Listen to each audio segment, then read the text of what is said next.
नाम ही काफी है, उसका नाम से 50,000 1 लाख भी होता है। हमारा जो मस्जिदें छीने जाएंगे, हमारा जो मदरसा छीने जाएंगे, हमारा जो कब्रिस्तानें छीने जाएंगे, हमारा जो पैसा लेकर के आरजेडी में गए हैं, इसका साक्ष्य मेरे पास साहब को बदनाम करते हैं। ओवैसी साहब का अगर मेहरबानी ना होता तो वो एमएलए नहीं बनता। सलाम नमस्कार सत श्रीकाल, मैं रोशन कुशवाहा और आप देख रहे हैं times of Sitamarhi. Times of Sitamarhi में आपका स्वागत है। मैं बात कर रहा हूँ सीमांचल की। जी हाँ, जिस तरह से ऑल इंडिया मजलिस इत्तेहादुल मुस्लिमीन में तौसीफ आलम साहब ज्वाइन किए, सदस्यता ग्रहण किए और बहादुरगंज विधानसभा सीट से उनको प्रत्याशी घोषित किया गया ऑल इंडिया मजलिस इत्तेहादुल मुस्लिमीन की तरफ से। तब से जी हाँ, जो ऑल इंडिया मजलिस इत्तेहादुल मुस्लिमीन के बहादुरगंज के कार्यकर्ता है वो काफ़ी नाराज चल रहे थे, काफ़ी गुस्से में थे। और उसी पे आज फाइनली अख्तरुल ईमान साहब ने एक बयान जारी किया है उन लोगों के लिए और उन्होंने समझाया है।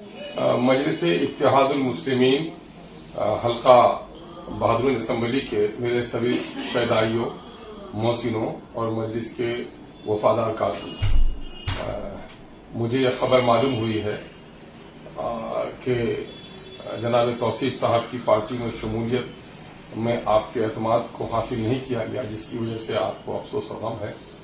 यकीनन है, मैं आपके इस जज्बे की कदर करता हूँ, चूँकि गुज़िश्ता 10-12 सालों से आप लोगों ने पार्टी के साथ बेपनाह मोहब्बत और बेलौस खिदमत का सबूत दिया है। और कई अफराद ऐसे हैं जिनको मुझसे ज़ाती मोहब्बत रही है और उन लोगों ने ज़ाती तौर पर मेरे साथ काफ़ी वफादारी की है।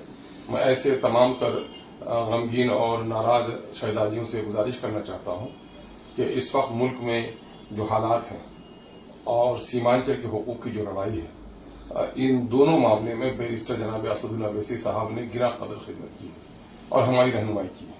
और हमारे सदर का चूंकि फैसला है तो अमीर के फैसले पर हम इख्तलाफ तो कर सकते हैं, लेकिन जब उनका फैसला सारी हो जाए तो हमें उसे तस्लीम करना चाहिए। इसी में हमारी भलाई है।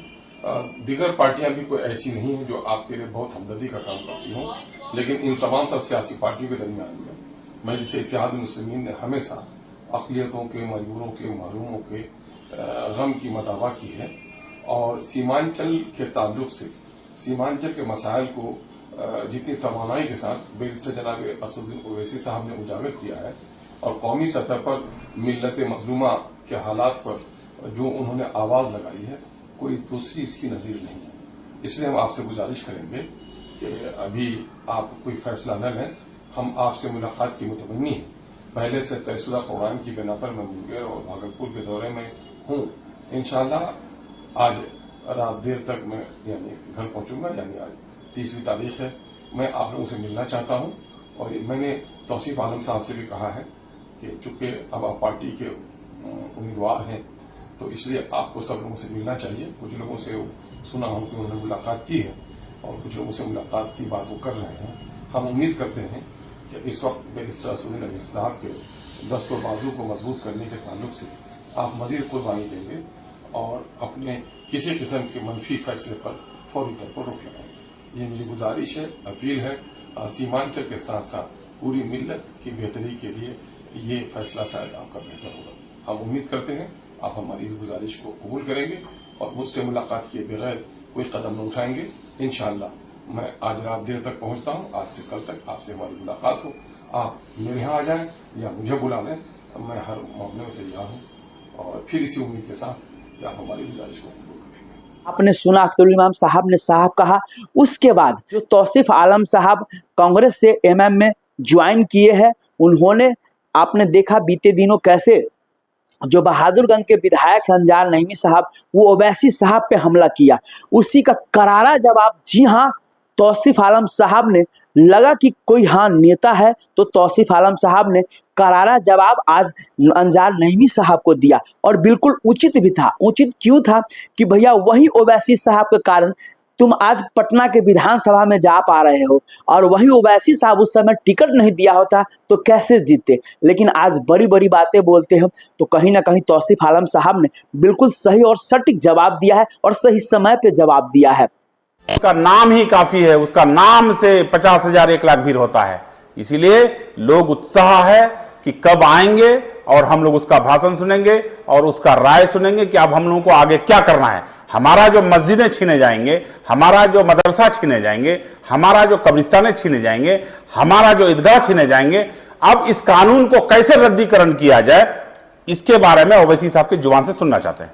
ये साहब पैसा लेकर के आरजेडी में गए हैं, इसका साक्ष्य मेरे पास है। अंजार साहब क्या कहेंगे? अंजार साहब पैसा लेकर के राजद में गया और अंजार साहब ओवैसी साहब को बदनाम करते हैं। ओवैसी साहब का अगर मेहरबानी ना होता तो वो एमएलए नहीं बन पाता।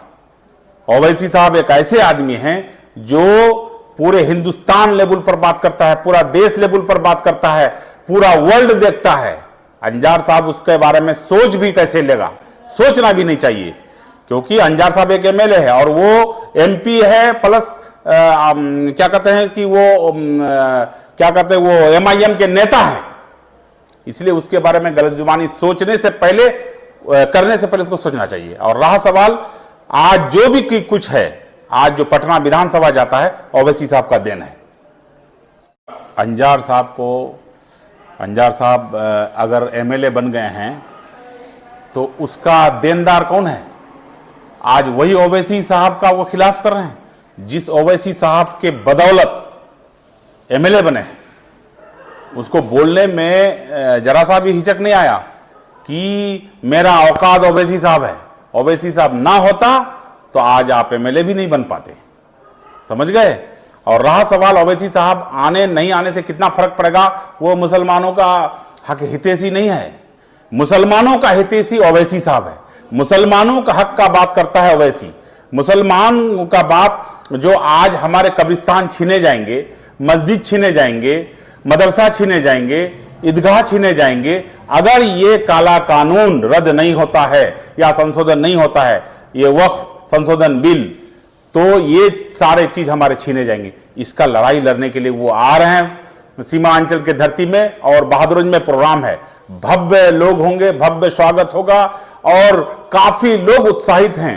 और लड़ाई वो मुसलमानों का लड़ता है, वो किसी व्यक्ति का नहीं। अब आप लोगों ने ये दोनों वीडियो देखा है, अब आप लोगों को क्या लगता है, क्या सही है, क्या उचित है? सो प्लीज आप लोग कमेंट करके जरूर बताएं। तब तक के लिए बाय बाय, टेक केयर, देखते रहिए टाइम्स ऑफ सीतामढ़ी।